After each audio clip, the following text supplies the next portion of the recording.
The Center for Educational Media and the College of Education at Middle Tennessee State University are proud to offer professional development to K-12 educators in Tennessee through our online video library. The following video is presented by the Center for Educational Media in partnership with Professional Educators of Tennessee's Leader U Conference. For more professional development videos, check out our website at cem.mtsu.edu.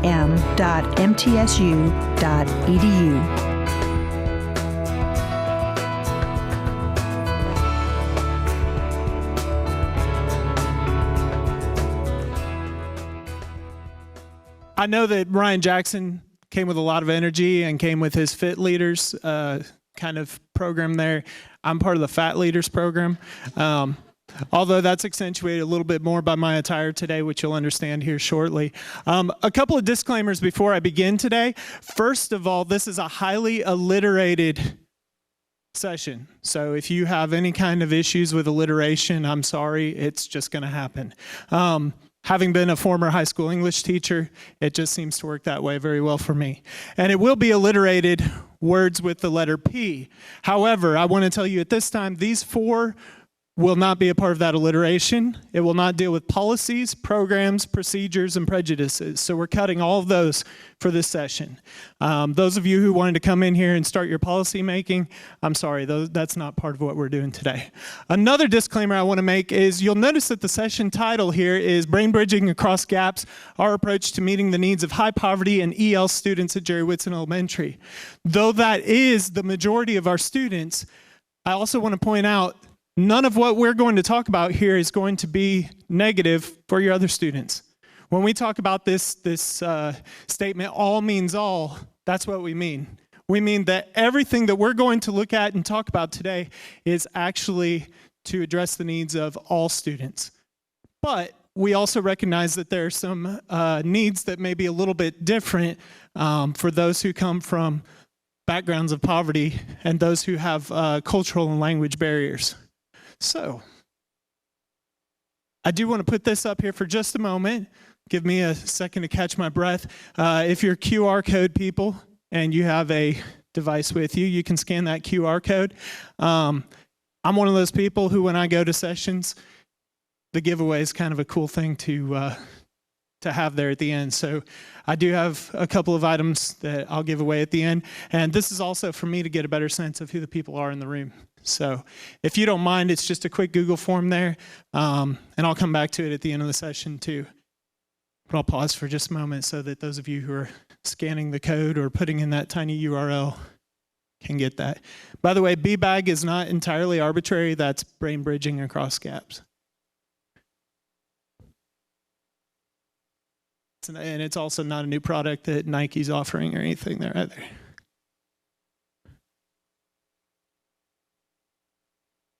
Am I okay to move on so I don't lose too much momentum here?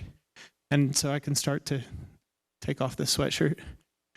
So my name is Thomas Fuhrman, and you'll notice I've put my email up there for those of you who still use email, and my Twitter handle, because I tend to have a bit of a presence on Twitter. Or again, if you're a QR code scanner, scan the QR code and you've got my contact information there right away. I want to tell you a little bit about our school because it's not on the next slide, but I want to give you just a little bit of perspective. This is actually the summer break between my second and third year at this school as building level principal. In the first year, our data suggested that we had 96.5% free and reduced students, and and this year, because of some direct certification no longer being there with CEP going away, we're at like 92.5%. So we didn't really become that much more economically advantaged with that. And also, we're roughly 70% Hispanic students at our school, many of whom are EL students. And I know that you may hear that interchangeably, ELL, EL. I won't get into all of the reasons that we use those terms, but anyway, the one that I'm aware of as the most appropriate right now is EL, so that's probably what I'll use through most of this presentation. So the first P here is partnerships, and this is something that I noticed Ryan was getting to at the end of his keynote, and I want to talk a little bit about the importance of partnerships. It's not because I'm just a huge Tennessee Tech fan that I'm wearing this sweatshirt on an 84-degree day, and I'll get to that in just a moment. I don't know if if anybody in the room has read this book. Multiplication is for White People, Raising Expectations for Other People's Children. Lisa Delpit, is anybody familiar with that title? Which I do want to tell you about the title a little bit. There's a reason that that's in quotations there. This was a misconception that a student had brought to the attention of, I believe it was her mother, about why she felt that she could not excel in math.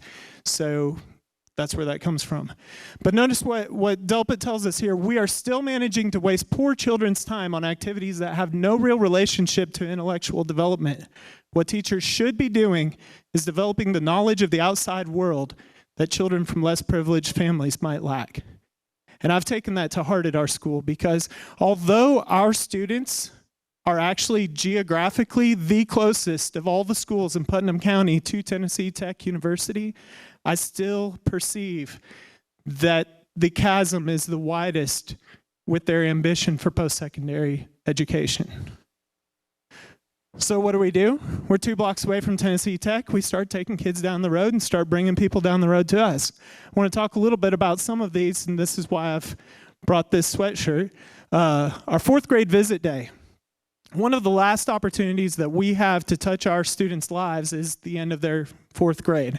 So in the very last week of school, we decided in my first year, last year, at this school, that we wanted to give them an opportunity to walk to campus, to get on campus, and to experience some of the university life. And of course, we weren't taking them to Greek row and that sort of thing. We were taking them into the different academic pursuits that they might be able to pursue once they got there. It changed a little bit from last year to this year, but we had an opportunity to visit the iCube, and I'll talk a little bit more about that in a moment. We had opportunity to visit the engineering program. We got to this year actually explore the College of Ag, and it's been a great experience for those students to see, hey, this is a place that's literally 2 blocks away from where you live, in some cases less than that. And you may have never set foot on this campus before because no one has taken you there. And it's that simple. The iCube is actually the virtual reality project that's now housed in the library at Tennessee Tech. We've been working with them on a project to try to develop some virtual reality kind of curriculum that ties to the Tennessee State standards. And we take our students over there, and they get to experience iCube. The Oakley STEM Center is right there on campus. With our 4th grade visit day, we actually went over and did some activities over there. We've also had a good rapport and relationship with the Tennessee Tech basketball team.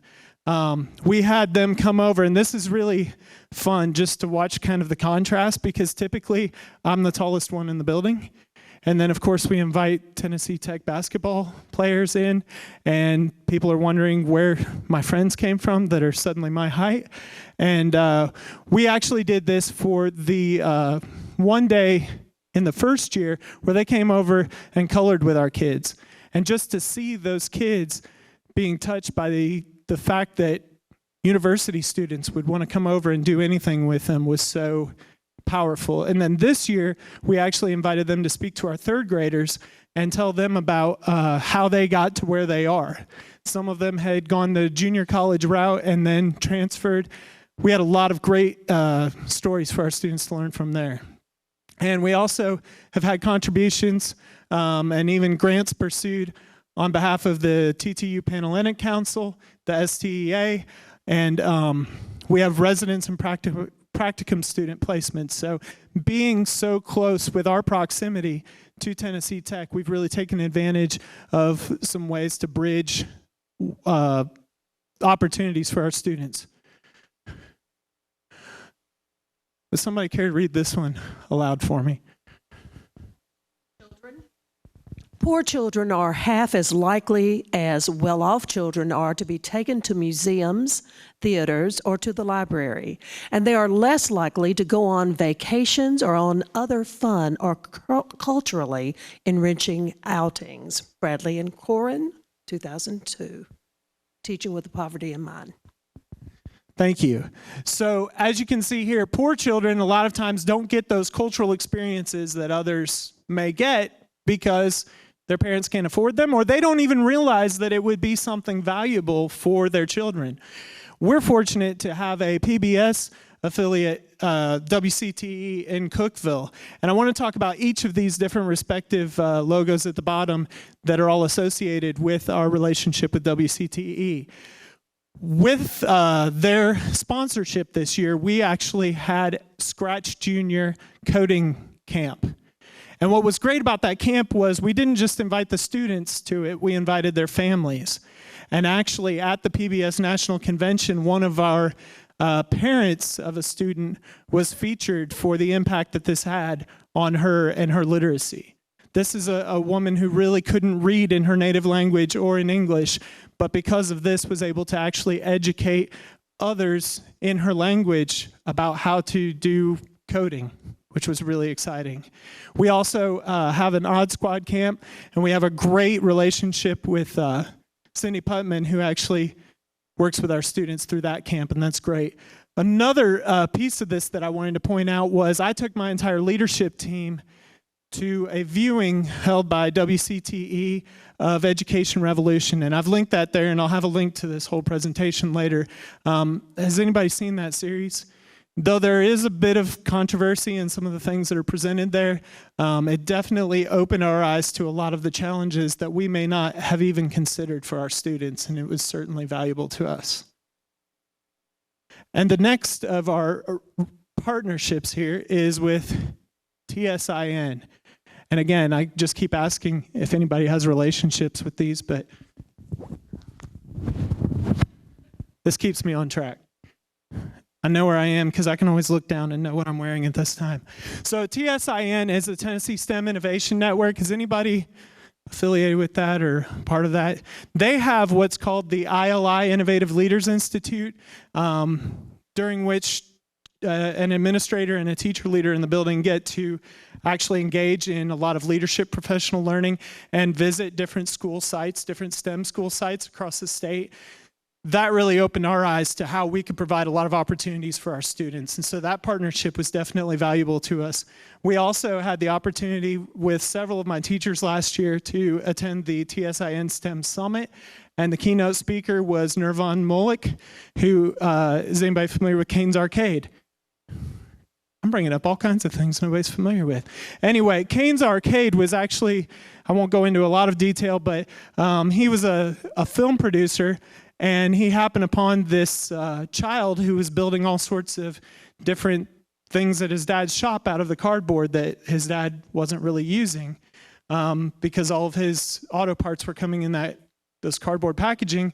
He said, go ahead and just have fun and develop this. Well, this child had created this elaborate, imaginative arcade out of this, but no one had actually stopped by to even use the arcade. And so Nirvan Molik took an interest in this, even got on to social media with Facebook, invited a bunch of people to come to Kane's Arcade, and so now there's the Global Cardboard Challenge every year, the first weekend in October. Well, we were inspired by that to do that for our school and for our students, and what we found were more families and students showing up at our school for an event than had ever done before. And all we did was amass cardboard and some craft supplies. And it was amazing to see how they came together, to see some of the family values that they even tried to represent in their creations, and it was really exciting for us.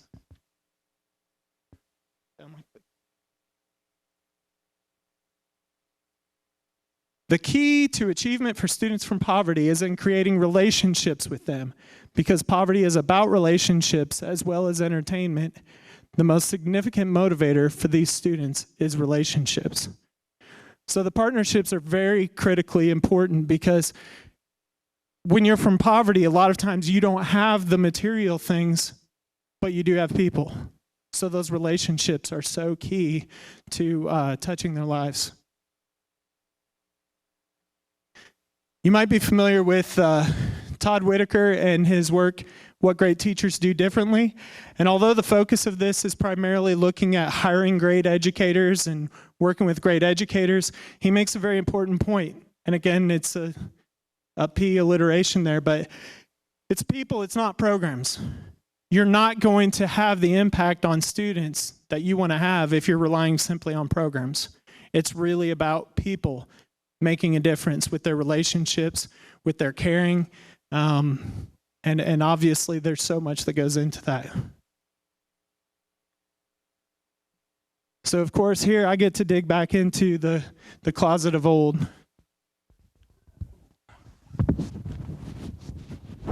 And by the way, I know this presentation may appear other places, so I've got to be careful about saying this, but the new Netflix version of Voltron is not Voltron. It's just something they're creating to entertain preteens, I think. But anyway, if you're familiar with Voltron, I wear this shirt and I make this point that it's not about just a single person having an impact. It's about multiple players playing their parts. This year, we have the privilege of 11 adopters for our school. When I came to Jerry Whitson Elementary 2 years ago, we had 6. I have really tried to draw in many of our community partners to be a part of our school and the education of our students by showing them how important it is to take an interest in the lives of our kids. We have local people partners. We have our vice mayor comes over and plays kickball with our students whenever he's available to do so. We have a local columnist and writer who comes over and engages in a lot of activity with our students, showing them that they really care about their education.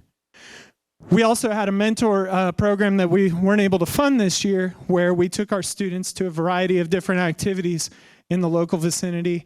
And then this year we've turned into a new mentoring program that we called Breakfast Buddies, that when our students showed up who we knew had chronic absenteeism, they had teacher partners and staff partners who would come alongside them and talk to them in the mornings to really encourage them with their day and really try to empower them to be at school.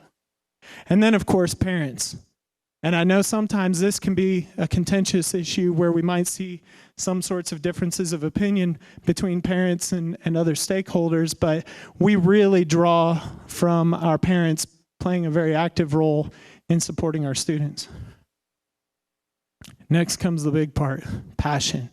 You could have all kinds of partnerships, but if you don't have passion, you're not going to move any of those partnerships in a direction that's going to help your kids. So here's another quotation that I've pulled.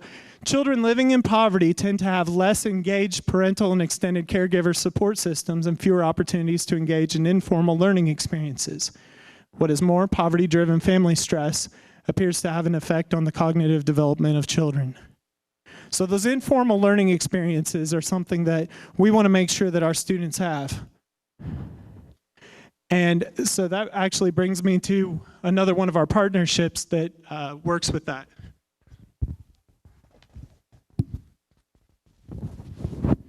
One of our adopters this year, and also one of our big partners in our ag lab is, seems to be skipping. I must be hitting the mouse over there. In our ag lab is Farm Bureau, Tennessee. And they have really helped us to stress for our students how important agriculture is. You can see, if you look at the statistics, how many positions we're not even preparing enough students for in agriculture, in agribusiness, in agri-technology, and things that we don't always associate with agriculture. And so we have developed at our school, we discovered sort of an acre of land that was adjacent to our school that was not being maintained. And our superintendent was approached and said, "Are you going to maintain this property?" When we discovered it was ours, we decided this was going to be a great learning space. So we have developed this into our ag lab, which we call lab because what's beautiful about a lab environment is when things don't go right, you make observations, you record, and you reflect. And so we don't get hung up on the idea that some of the things that we plant aren't necessarily going to come to fruition. So it's really exciting for us. And as I look at several of these have all been financial contributors and contributors with their time and efforts as well. We're actually working on writing a grant proposal with Cummins right now, who has just become one of our adopters as well, to try to put an outdoor learning classroom as well as a full-size greenhouse out there. So we're really excited about that. But I think one of the big things I want to get to about this, because we're going to go to something that seems to be somewhat removed from this in a moment, is that agriculture touches every one of us. Every one of us could consider agriculture to be foundational to what we do. We all eat. We all drink. We all wear clothes. So I think this is a really important place for our students to realize not only that they can be future ready if they choose to pursue agriculture, but they can also be right now ready. Many of our students have actually gone home to plant their own gardens as a result of this ag lab that we've begun to develop. Students living in poverty are practical about what motivates them. They want to know who the teacher really is, and they want the teaching to connect to their world. So the next thing that we've become passionate about is our technology.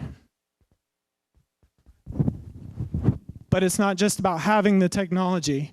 It's about the way that we're using that technology. We're actually one-to-one with Chromebooks in kindergarten through fourth grade.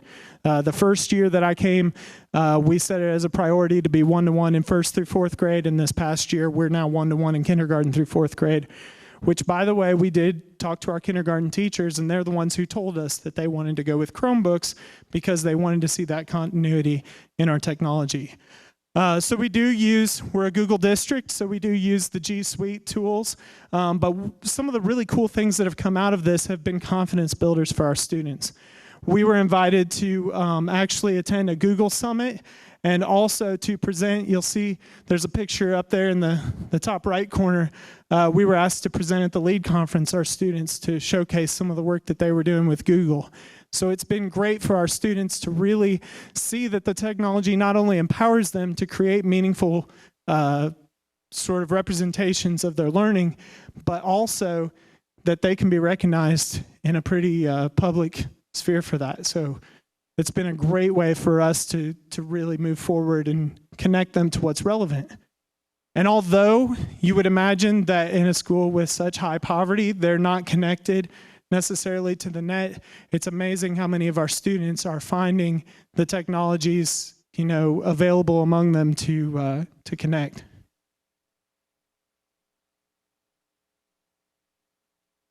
Purpose. And this is important as well. We've got to frame the future. As I said, we're looking at the present, and we're making sure that we're ready for the present. I would hope that illusion's not wasted. Everybody knows who that is, right? Here's Doc with Back to the Future. So some of the ways that we've tried to connect our students to the future are not just with technology. It's looking at what they need, those transferable skills in various different components of their lives. We have career coaches, Upper Cumberland career coaches, and they actually have come to our fourth grade and helped to support them. One thing that they did this year was the Great Shake. So all of our fourth grade students basically got to meet with members from the community in various different roles in the community and shake hands with them and introduce themselves to them after multiple weeks of preparation for how to have a conversation with an adult in an intelligible manner and in a way that actually presents yourself well. So that was one way that we're framing the future for them. As I mentioned before, technology availability. Though I just took off a Google shirt, we are not just Google in our school. Actually, all of our regular classrooms, we made the investment in Apple TVs. So we try to give our students opportunities to experience different types of technology as well, and making sure that it's available for the different learning experiences that they want to have. And I've already mentioned before our fourth grade TTU visit, showing them what the future could look like and that it's really not that far away and that it's not that far from being attained. Somebody else like to read this one? No readers?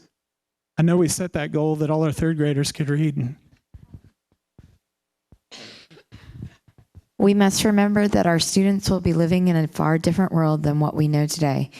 Preparing them for an unknown future is frightening, but nevertheless, that is what we are doing. We don't know what content they will need to know. We do know that we must prepare them to be flexible, to take on challenges, and to shift their skills and expectations as needed. And thank you for reading that just as it was written, even though I noticed the typographical error as you kind of tried to stumble through that. So, but it is important that we recognize that our students will not live in the same world that we lived in, because there are technology advances, there are cultural advances. True or false? Culture impacts learning. If anybody says false, we can talk about that a little bit later. Culture absolutely impacts learning. Where does culture come from? Is it just at school? Is it just at home? Is it just up here? No. So we have multiple cultures colliding for our students, and we've got to consider what's the culture that they're preparing for in the present and in the future. But we've got to shift our expectations. We can't simply expect that they're going to give us rote responses and that's going to be enough, because we want them to be employable, right? And is it very employable to simply give rote responses in most situations? No.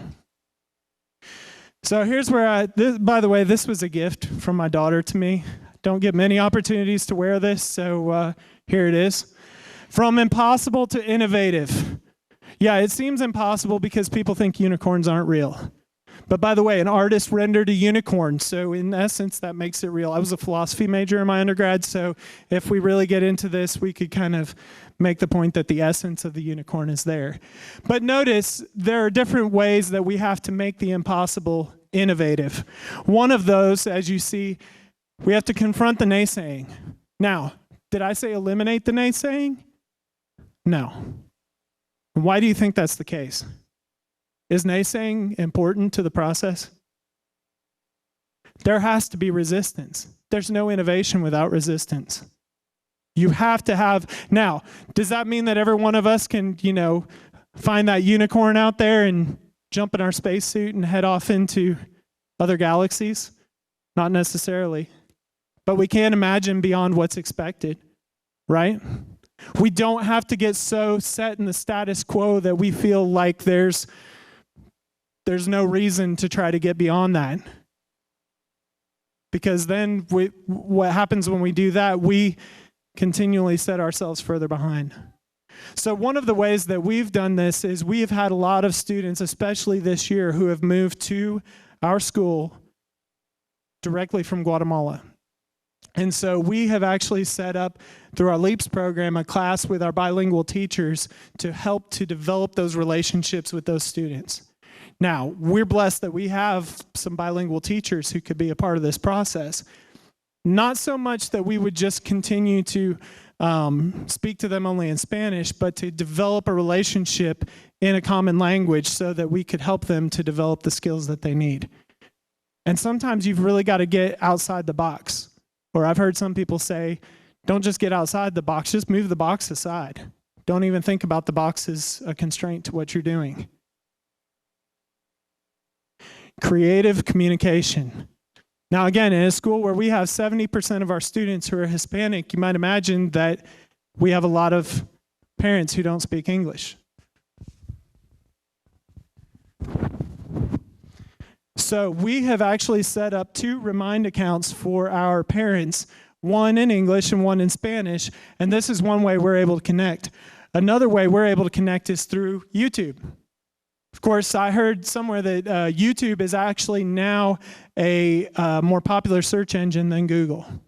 People will go to YouTube before actually going to do a Google search now. And what we've done there is we have introductions, and I've put this down at the bottom that links to this. We have introductions by some of our teachers. It's still a work in progress. We haven't gotten through all of it. But what's nice about this is our teachers get FaceTime on YouTube. They get to actually say what their expectations are, introduce themselves to students before maybe the students ever set foot in the classroom, especially for those who move in the beginning of the year, in the middle of the year rather than the beginning. And we can close caption everything that those teachers say. And although it's not perfect, I don't know if you realize this, but there's an easy translate that you can use from the closed caption. Yes? We call YouTube University. YouTube University, because it's a great venue for education. And for us, it's not even just the education part of it, it's the fact that we can connect our students to the school in different ways. Most of the activities, when we have the appropriate media releases to publish videos to YouTube of our different activities in the school, we put them out there because we want everybody to see that high visibility of learning. Twitter is another way that we connect. We actually have 2 different Twitter accounts. We have one for our Ag Lab and another one for our school. And Facebook is not something that I maintain because my assistant principal is far more adept at doing that.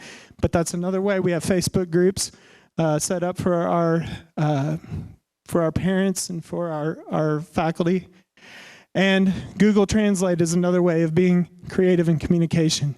And something else that I just learned recently, and again, this is not me trying to plug or sell any sort of device here, but Alexa now has a skill called Translated that we've found to be rather useful. And when it translates into Spanish, it's not in the same sort of dialect that might be for most of our students from Guatemala and Mexico, but it is actually in a dialect appropriate to the language. So I'm not telling you that works all the time either, but that's something that we've found to be a creative way of communicating with those who speak Spanish. Brain-based learning. So this was in the title, so this is something I should probably touch on in this session. And by the way, I really like this shirt too, because it shows us not to set that sort of divide between the right and left brain, because, by the way, there's research on both sides of that will tell you that actually the two are integral to one another and you can't really disconnect the activity of one from the other. But I want to talk a little bit about these 3 images that appear up here. The first is, does anybody know Gigi? If you don't know Gigi and you can afford Gigi, then you should look into him. ST Math, spatiotemporal math. We actually have a math program for all of our students, kindergarten through 4th grade, that is a languageless math instruction. So it actually, the whole purpose of the program in their eyes as students is to get the penguin to cross to the other side. Kind of the chicken crossing the road sort of thing. But they go through a number of different problem-solving activities based on the curriculum, the math curriculum, and it's amazing how this has helped to develop a lot of competence and confidence for our students who oftentimes are intimidated by math instruction that relies so heavily on the English language. And that is not just for our English language learners, for some of our other students who really enjoy kind of that critical thinking, problem-based learning as well. Fast forward reading is another research-based, brain-based kind of scaffolds based on how the brain operates. And then Kagan structures. And this is something that I'll get into here a little bit more. And then I brought several of these with me, but I also wanted to point out there are a number of brain-based books that help to shed some light on how we can help to teach our students with the brain in mind. Because as we go back to that hierarchy that we saw from Ryan Jackson's keynote, we see that physiological need. But a lot of times we don't think about that physiological need being a cognitive impact. If we don't meet some of those physiological needs, then we're not even going to get to those other places of cognitive development. And I've got a little bit of, oh, this was another shirt. I forgot about that. By the way, because I'm continually trying to learn more Spanish and be able to communicate more effectively, el cerebro, that's the brain. And by the way, this is kind of a fun shirt that I intend to wear around my students next year just to see what kind of a reaction I get that I have the brain on my shirt. But anyway, it's It's where I want to go next. Color impacts the brain. So I'm not really going to go into the team rubric or anything like that right now, but I will tell you, environment has a lot to do with how our students learn. One of the things that we did was we made a certain palette of colors available for our teachers to choose for their classrooms last summer because of what we saw was the brain research regarding certain colors. What colors do you think we might have chosen?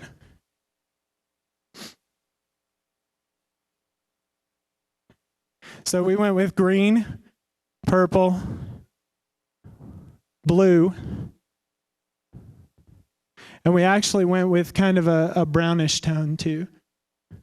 But notice, what's the one that we probably would not be excited to have in our classrooms based on what each of those show? White. And what's the cheapest, most common color that we find in a lot of classrooms? White. It's disruptive. We're bringing disruption out of our students. And actually, the physical work exercising, positive moods over there, that's going to be with those pastels. So we actually went with kind of a pastel version of each of these colors that we chose. Now it's time for a quiz. If you have paper with you, I want you to try to take this quiz really quickly. Try to associate these scents with their effects.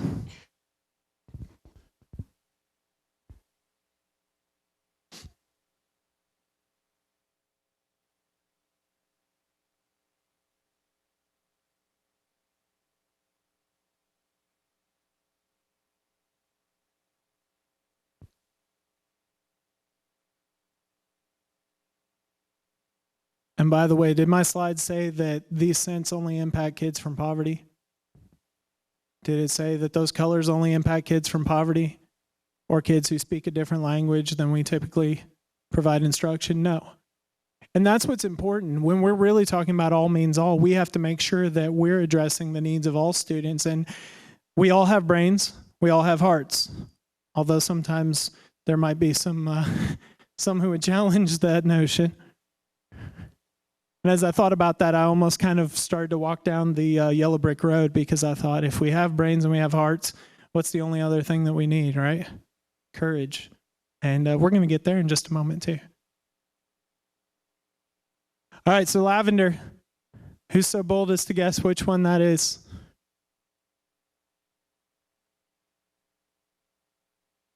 Reduces stress. Lemon induces a positive mood. By the way, do any of you use scents in your classroom or your environment to try to impact the student's state of mind? Now, you do have to be careful because there could be some allergies and there could be some other things associated with that, but certainly can use those to our advantage. And I taught high school for 10 years, so I can tell you there were a lot of competing scents in that classroom. Some of which were more naturally produced and others of which were very artificially produced and put on in excess. So you'll see peppermint refreshes and invigorates, which, by the way, I challenge the notion that feeding children peppermints while they're testing is necessarily a good thing because you know that's not really peppermint, right?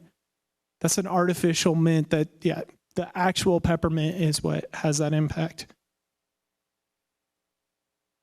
And of course, apples relax the brain waves and reduce blood pressure. And here we see that vanilla relaxes and soothes. And again, be careful because just because you sprayed it out of an aerosol can doesn't necessarily mean it's going to have that desired effect. These are the actual scents themselves. Who got 100%? Sorry, the scent part just kind of stuck out to me there. So a few things about air quality. And again, I'm just trying to tell you things that we're attentive to because this is important in our school. Higher level of oxygen.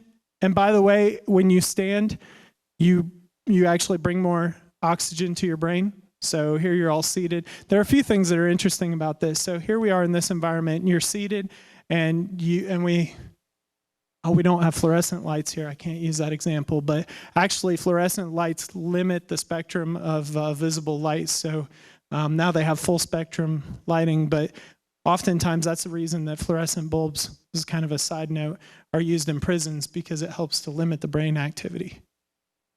And that's probably why all the walls are white. Disruptive and limited brain activity. I'm not sure how that works. Green leaf and flowering plants, as you can see, that brings forth more of that oxygen. The room temperature ideally should be between 68 and 72 degrees Fahrenheit. How many of you have control over that? I thought I did. I mean, there's a thermostat on the wall, and it tells me what the temperature is, but I can push buttons all day, and I've learned that that does nothing.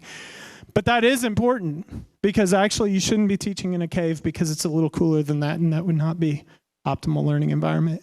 And avoid those pollutants and strong fragrances. If you are going to use scents, make sure that they're not something that is so strong that it becomes disruptive.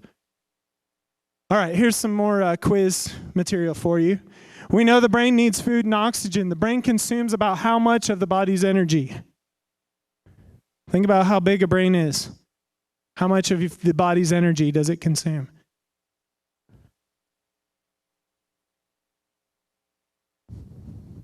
Any guesses there? 20%. It consumes more than any other organ in your body.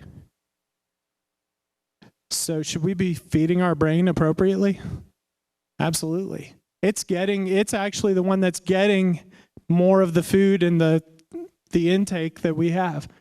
All right, so here's the next one. Rather than writing out this whole list, I want you to write the foods from this list that you think are brain foods.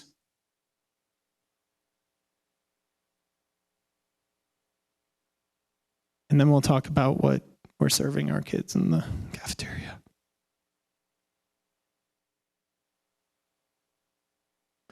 And notice I didn't include any types of nuts up here, because there's so many nut allergies. We just need to avoid that altogether for this presentation.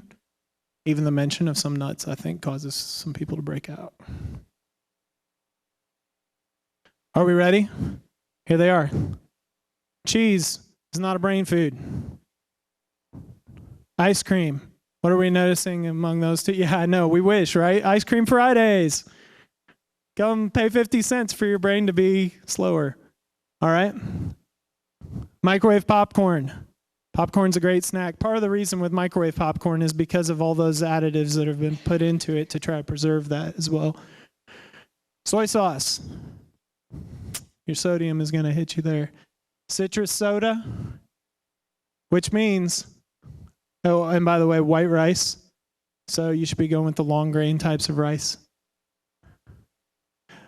But it basically means we should be serving our kids at lunch chicken, fruit, wheat germ, fish, eggs, and leafy greens. Sounds delicious to them, doesn't it? No, they want those chicken nuggets that are in the shape of dinosaurs and stuff, right? By the way, I don't think that's the type chicken that we're talking about up here.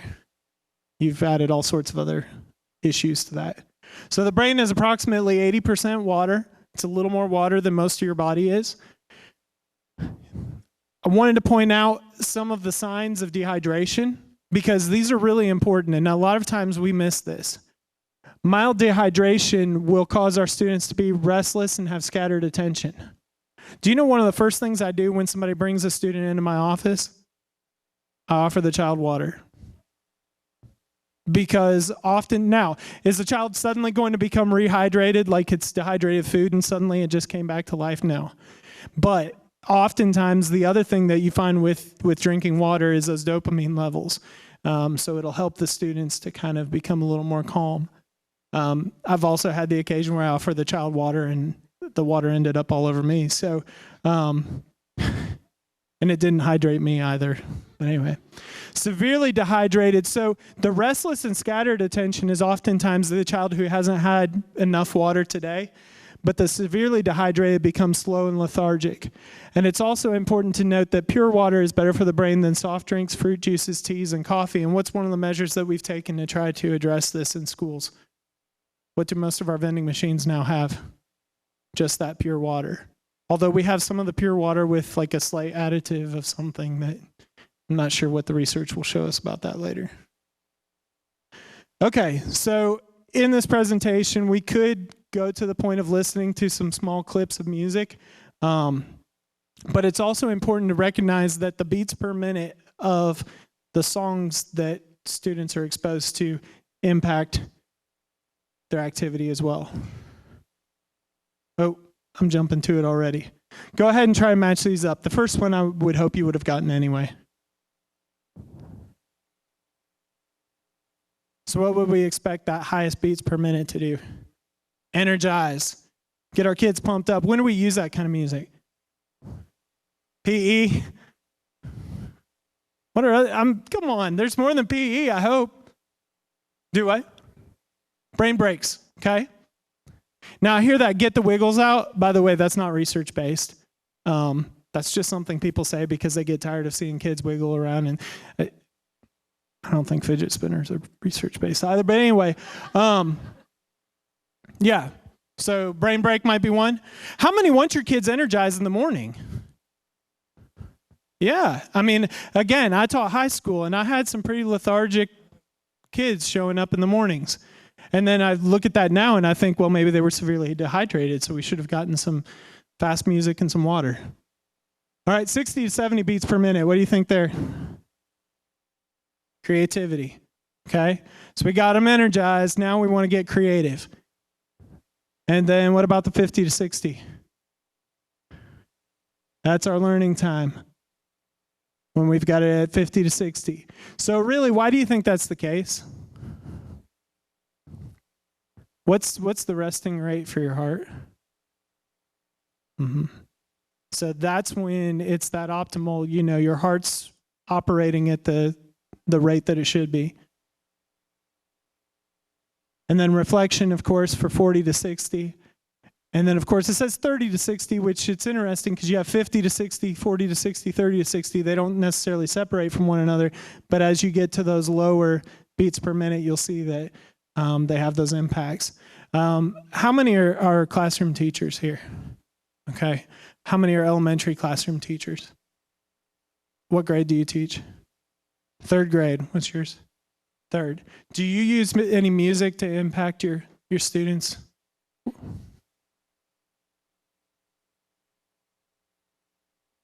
Are you attentive to the beats per minute, or do you have a sense of what some of that is? No. Are you going to be attentive? No, I'm just kidding. But what I've noticed is, especially, our students still have that rest time in pre-K, and I know our teachers are using that 30 to 60 during that time to really bring them, to a point of relaxing. Well, definitely don't play anything fast. Like in the morning, like classical music. Gotcha. Now, I will tell you, and this is kind of playing on that brain manipulation, if you would like, that when it's a high school, I've found that sometimes they'll play fast music in the mornings. It will actually expedite the kids getting to where they're supposed to be, because it's not as calm for them to hang out in the corridors and have their conversations. All right. And those were some of I could have played those for you, but they're just some short clips that have the different types. So the Mozart effect, how many have heard of that before? Students who listen to Mozart's music for 10 minutes rather than white noise or relaxation music perform better on spatial tasks, which is interesting because there's almost a synesthesia going on there, this idea that somehow our hearing and our seeing are somehow correlated. So also, research suggests that making music positively influences spatial reasoning, creativity, generalized mathematical skills, language, and reading skills. And by the way, a lot of this information that I'm presenting to you here comes from the Kagan research on brain-based learning. All right, I'm going to try this for a moment. I don't know, haven't tested the sound from here yet, but I want to play this selection. And tell me how many beats per minute you think this is, if it works at all.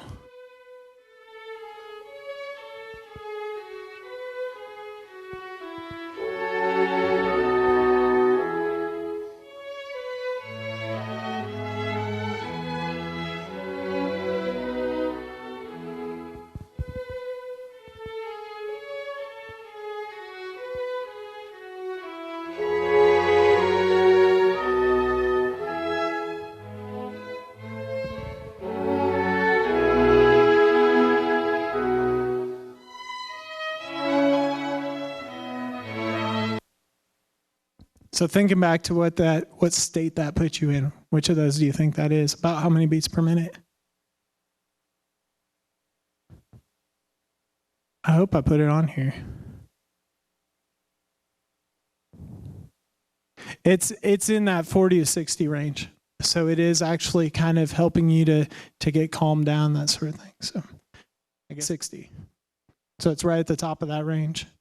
And if you think about that, is that something you might play while your students are working on a task in the classroom, especially if it's independent? Sure. Physical activity can increase the production of new brain cells, a process highly correlated with learning, mood, and memory. So this was a part of my presentation that I decided to take out just because I didn't want to have copyright infringements, but I will show you where you could go to get ready for this. Go to Go Noodle. If you're in the state of Tennessee, Blue Cross Blue Shield pays for this. And consider, as you're going to those Go Noodle exercises, consider the beats per minute. Consider what they are. I actually had one up here, and I was going to make you all get up and do this, and then I read what their copyright policy was, and they said, you're welcome to link to our site, but you can't put those. And so anyway, it was a Justin Timberlake number that we were going to try to go to. How do you find out about the BPMs for music? Do you just Google that? So you can, and I actually discovered this in the last month. There's even a free software download that will analyze it for you. So you can play the music and it'll analyze how many beats per minute. I can't remember what it's called right off the top of my head. And a lot of times, if it is something that's more well known, it's going to be, you'll be able to just Google the title BPM and you'll be able to find that anyway. So now we're on to another of the P's, perseverance. Because a lot of times our brain responds negatively to chronic stress. But if we have temporary stress, a lot of times that's actually beneficial to our brains. Brains are designed to reflect the environments they're in, not rise above them. So we just came out of what? What was our last P? Does anybody even remember? Passion, okay? If you're in a passionate environment, is that going to look different than a passionless one? Is your brain going to respond differently around someone who has passion about something? Absolutely, absolutely. All right, here's my next fun shirt. Risk-taking for the comfy cats. Persevering means sometimes you have to do things that are outside of your comfort levels. I love this shirt, by the way. This, sometimes you have to equip the unlikely. When I used to teach, like I said, 9th and 10th grade English at the high school level, and I taught Animal Farm. And one of my favorite characters to look into in Animal Farm is the cat. Not because the cat has a name, because it's actually one of the few characters that has no name. But the cat just likes to find a place that's comfortable and then never even settles on a particular position. Anybody know some educators who are like that? Find the comfortable spot, never really commit to anything. Well, guess what? Sometimes we have to take those cats, because they're not going away, and we have to put them in a spacesuit and send them into space. Now, their expression will look just like that. They're not necessarily going to be happy with the situation, but a lot of times we've seen this with our Chromebook implementation. Sometimes you've got to take those comfy cats and say, here's a Chromebook, and I'm going to sit beside you for a lesson as we use them with our students. And at a certain point, even though they may continue to look like that, we continue to equip them as much as we can. And it's a paradigm shift. Now, the use of technology, when I came into my position, I had gotten some feedback that had previously been elicited, and I looked at that and it said, we want more technology. To do what? I didn't really know.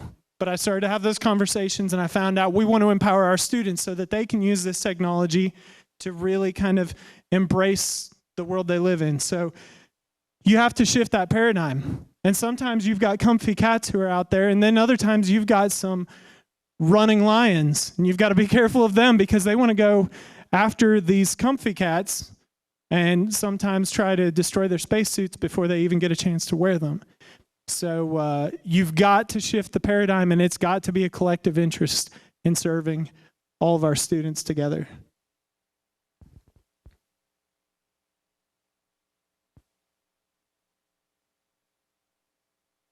So this comes from a study that we did, a small group of us did in my school last year, book study, What Successful Teachers Do in Diverse Classrooms. When dealing with limited English proficiency or English language learners, teachers will find that content and standards can be some of the least important things that they learn in their lives. This type of teaching doesn't call on teachers to abandon all mandated guidelines, content, standards, or expectations, only to find a larger and more relevant context for them within a larger picture of students' lives. And I thought this really stood out to me because, you know, here we are, we want to connect our students to technology. We give them all Chromebooks that they can use all day long, provided that their teachers are guiding that learning. And then we take them outside and we say, get dirty, because we've got planting to do out in the garden. And what we found is that when we give those students opportunities where they take on the onus of their own learning expectations, with the support of the adults around them, it makes a huge impact. But again, a lot of times we're trying to run through kind of a linear list of what we expect for them to do, rather than recognizing that every place that they are in that building can be a learning experience. And so we try to broaden that as much as we possibly can for our students. Hearts to minds. So this comes to that point of recognizing that our students have socio-emotional needs. It's actually easier to take off shirts when you get to number 10, I've discovered. Socio-emotional needs of our students from poverty, are they greater than those of students from more privileged homes? It's a question. Are they greater, those needs? It's a trick question, isn't it? They're not greater. They're different, aren't they? Sometimes. Because there may be a different type of nurturing that goes on. How many know of an affluent home where a parent is rarely involved in the child's life? So do those students have socio-emotional needs as well? Absolutely. It is important to explore the impact of poverty on brains. One of the pieces that you'll see from Eric Jensen's research is that students in poverty are hardwired for 6 emotions, whereas most of us have about 13 to 15 different emotional responses. They have to learn those responses. And oftentimes we see some of their responses emotionally as defiance, when it may just be that the students haven't learned another response. So it's important that we see, and of course, our 4th grade likes to do the 4th grade shirt, and we try to impact their hearts, because we know that if we can't touch their hearts, there's no way we're going to touch their minds. Because what's the old adage? I've heard it so many times, it's almost cliche now. They don't care how much you know until they know how much you care. Which is a perfect segue into the back of the shirt. Every day at our school, this is I got to spin. This is our motto. Every day we say it, let's prove we care. In fact, this last year at our professional learning at the beginning of the year, I asked all of our teachers to write tangible ways that they could show and exemplify how we prove that we care. And so I put it into kind of a word cloud so that we could see that it's not just about saying, at Jerry Whitson Elementary, we care about others. It really gets into, of course, there's also some academic language there too, right? Justify, prove. Let's prove we care, because every day we have to realize that it's not just about saying we care. We've got to put ourselves in a place where we stand to prove that. And think about that. And we've explored this a little bit as a staff. What does that mean to care? And what does it mean when you're saying that from different views? As a student, let's prove we care. We have to prove we care about school by coming to school. So we actually explore all these peripheral parts of this statement. You have to show that I care about my grades. I have to show that I care about others. And of course, our teachers need to do the same, because what are our students more likely to reflect at school?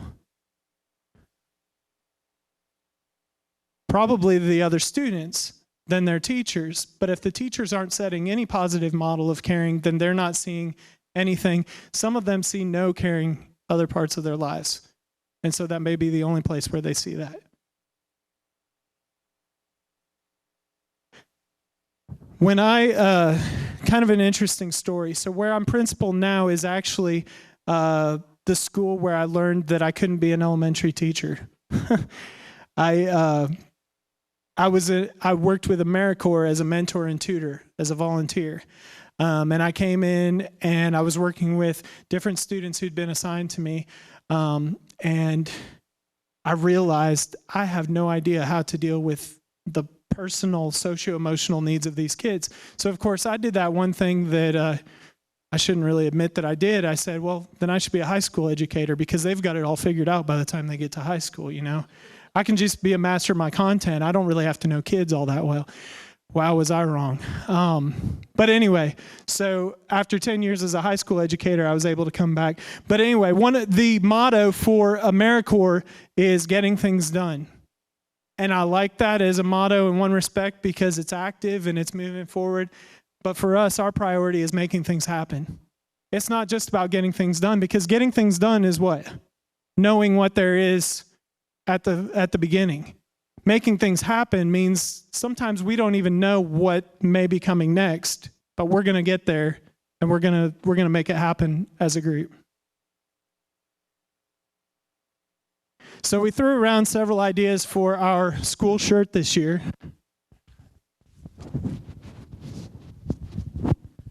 And I'm a little ashamed to say that I think one of our teachers found this on Pinterest, but and actually it's got kind of a confusing modifier there, but anyway, or an antecedent. Some people dream of meeting great leaders. We teach them, which, by the way, the them refers to the leaders. Although it's interesting if you really, kind of deconstruct this, we may be teaching the dreamers too, right? But really, it's our goal to make sure that we're inculcating in our students a sense of how they can be leaders in their different respective communities, especially if all they've seen around them in a life of poverty has been how they're given something, or how to beg and steal in certain cases. We want to show them how they can have leadership qualities and really kind of move them in that direction. And so as I move back this direction, we say they dream of meeting great leaders. We teach those leaders. And then, of course, we say, follow us. So there's our QR code that links to our school Twitter account. # proving we care. Wow, I may actually be done in time. They're my works cited. I was a former high school English teacher, so I had to make sure that I had perfect MLA. So here's a link to this presentation. If anybody wants to take that QR code with you, or this one I made even simpler, tinyurl.com/brain bridging. And I can bring that back up in a moment. I do have some of the books that I've mentioned up here. If you want to even just kind of look through the tables of contents and such. And if you haven't already and would like to be eligible for a door prize, I'll tell you what the door prizes are, and maybe that will persuade you. And I'll bring this back up in a moment if you need it. But you can also remember tinyurl.com, brain bridging. Here's my contact information again.